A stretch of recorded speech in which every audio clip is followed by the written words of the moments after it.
हा व्हिडिओ बघितला आणि खरंच मन भरून आलं.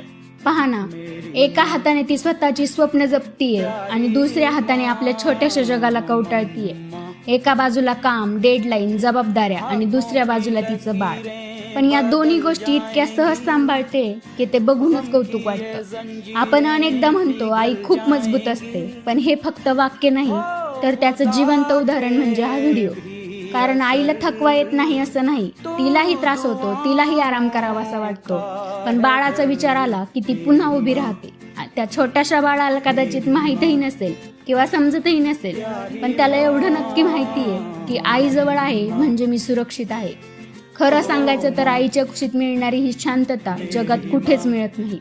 हा व्हिडिओ बघून पुन्हा एक गोष्ट पटली, आई तिची स्वप्नही जगते आणि मुलांचं स्वप्नही घडवते. स्वतःचा थकवा, स्वतःच्या अडचणी बाजूला ठेवून ती रोज हसते, कारण तिच्यासाठी तिचं बाळ तिची सगळी दुनिया असतं. अशा प्रत्येक आईला मनापासून सलाम. खरं सांगा, हा व्हिडिओ बघून तुम्हालाही तुमच्या आईची नकळत आठवण आली ना?